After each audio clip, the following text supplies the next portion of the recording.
Aku terdiam di depan teras rumahku, sambil kembali mengingat apa yang telah kulalui bersama Bu Siska, ibu mertuaku. Sejak menikah setahun yang lalu dengan Ella istriku, aku tak merasa ada gelagat berbeda dari ibu mertuaku itu. Hanya saja, sikapnya yang ramah dan penuh dengan pengertian, aku merasa istimewa dibuat olehnya, melebihi perhatian dari istriku. Dan barulah memasuki tahun kedua dari pernikahan kami itu, ada sebuah kisah tak terduga, yang akhirnya mengubah jalan hidupku, terutama pada Bu Siska, ibu mertuaku. Sebenarnya, itu mungkin karena gejolakan yang sedang tak dapat kami bendung, antara aku dan ibu mertuaku. Memang, jika soal kebutuhan tersebut tak terpenuhi, bisa membuat orang merasa gelap mata. Perkenalkan, namaku Robi, dan aku berusia 30 tahun, selisih 3 tahun dengan istriku, Ella. Sejak menikah, kami hidup bersama dengan mertuaku karena alasan ekonomi. Dan juga, aku merasa iba pada ibu mertua yang hidup sendiri. Maka dari itu, kami memutuskan untuk tinggal di sana. Sementara sang ayah mertuaku sudah berpisah dengan sang ibu sebelum kami menikah. Entah karena alasan apa mereka berpisah, istriku juga tak pernah menceritakan hal itu padaku. Begitu pula aku, yang tak berani bertanya, dan memilih mengabaikannya saja. Sebagai gambaran, Bu Siska berusia 51 tahun. Namun, di usia tersebut, beliau masih terlihat anggun di mataku, walaupun sudah ada beberapa kerutan di wajah, dan juga sudah agak gemuk. Pekerjaanku sebagai operator di sebuah pabrik sawit, membuatku harus bekerja lembur hampir tiap hari. Biasanya, aku akan tiba di rumah saat pukul 9 malam, dan tentu saja, istriku sudah pulas. Hal itulah yang menyebabkan kami jarang untuk menunaikan kewajiban dan hak bersama. Istriku sendiri dapat memaklumi hal itu, toh, aku bekerja untuknya, dan tak ada yang harus dipermasalahkan, selama aku memenuhi tanggung jawabku. Namun, entah mengapa, seminggu ini ia enggan untuk memberikan hakku. Ia seolah malas, dan seolah acuh tak afuh. Aku tak tahu apa penyebabnya. Seperti malam itu, sepulang dari pabrik, kulihat istriku sudah pulas, dengan daster yang sedikit acak-acakan. Mendapati hal tersebut, ambisi dan gejolakan yang sudah beberapa hari kuredam pun, kini kembali hadir tiba-tiba. Dek, badanku pegal banget, tolong urut dong, rayuku. Apa sih mas? Aku ngantuk banget loh, jawabnya, sambil melanjutkan peristirahatannya. Aku menghela napas panjang, jujur saja, aku merasa jengkel saat itu. Bukan karena sikapnya, melainkan karena keadaan. Kenapa aku selalu harus pulang saat istriku sudah beristirahat? Dan kenapa pula, istriku selalu mengabaikanku, gerutuku dalam hati. Aku bekerja dari hari Senin hingga Sabtu. Dan jika sudah hari Minggu, bawaannya, aku ingin santai saja, karena 6 hari itu, aku terus-terusan bekerja, dan berkutat dengan pekerjaan.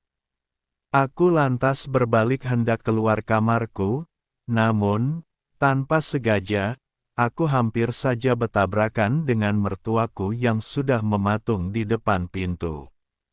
Dan rupanya, beliau tengah mengamati kami dari tadi. Aku berusaha tersenyum, meski sedikit heran dengan sikapnya itu. Entah kenapa, akhir-akhir ini, sikapnya sedikit berbeda padaku. Permisi Bu, ujarku, ketika hendak melangkah pergi, namun, tiba-tiba ia memanggilku. Rob, sini, biar ibu saja yang ngobatin pegalnya. Kalau memang Ella gak bisa, tawar beliau. Aku sedikit terkejut dan agak ragu untuk mengiyakan hal itu. Sejenak, aku menoleh ke arah istriku yang masih pulas. Duh, gimana ya Bu? Saya sungkan sebenarnya, kataku, sambil menundukkan kepala. Sudahlah Mas, terima saja, lagi pula aku ngantuk banget, ucap istriku, yang tiba-tiba menyahut. Akhirnya aku mengangguk, dan kami langsung beranjak menuju ruang tamu. Tak lama kemudian, beliau pun mulai membantuku.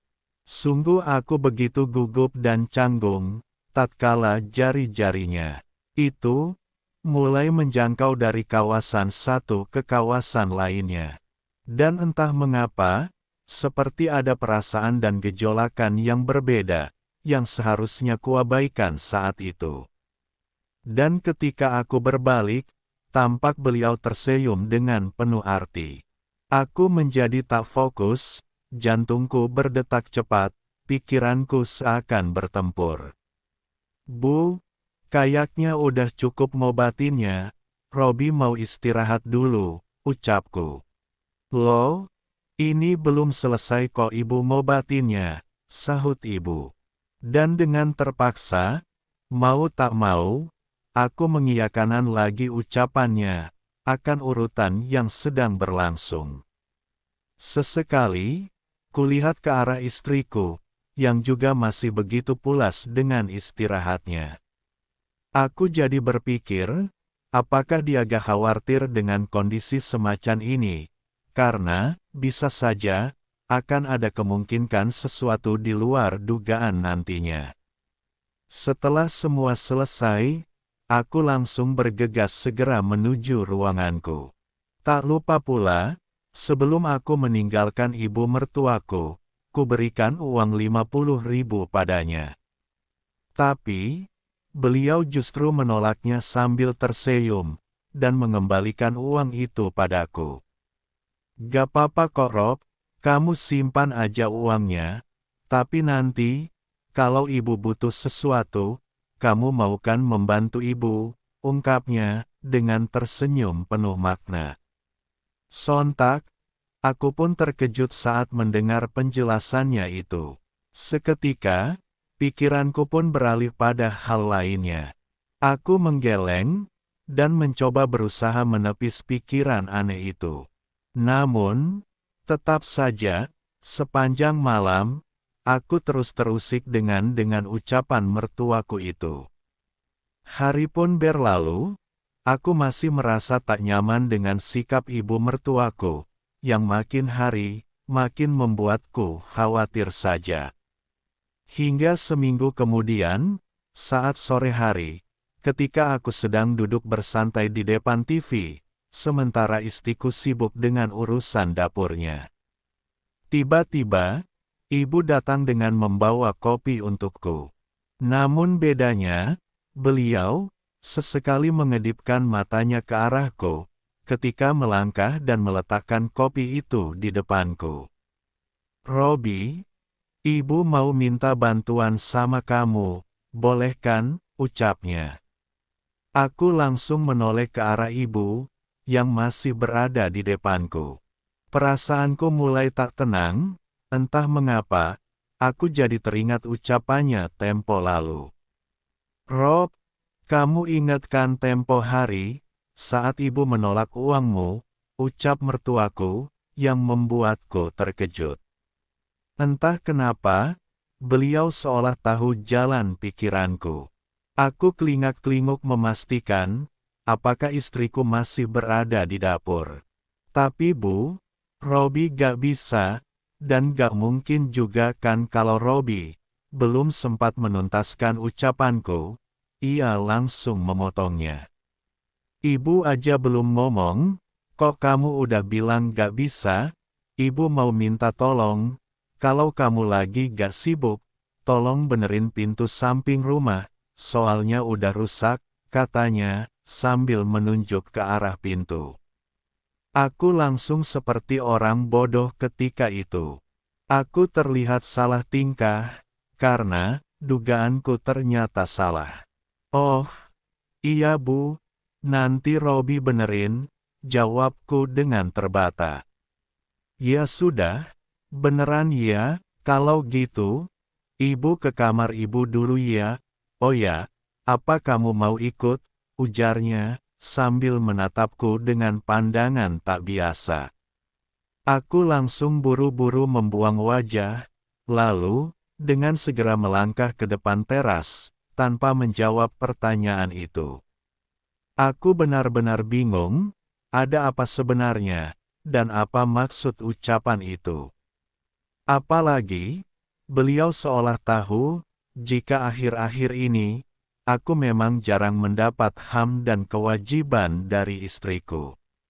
Semenjak itu, aku mulai menjaga jarak. Aku tak ingin rumah tanggaku berakhir, karena kecerobohanku sendiri. Namun terkadang, harapan tak sesuai dengan ketanyaannya. Hingga suatu ketika, istriku tengah menghadiri kondangan ke sanak saudaranya. Sedangkan aku tak ikut serta, karena kesehatanku yang sedang menurun saat itu. Aku berpikir sendirian saja di rumah, karena mertuaku ikut ke kondangan juga.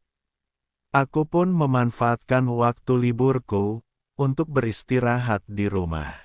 Entah berapa lama aku telelap, namun tiba-tiba aku mendengar suara orang berjalan di ruang tamu. Aku membuka mataku dan dengan sigap beranjak memastikannya.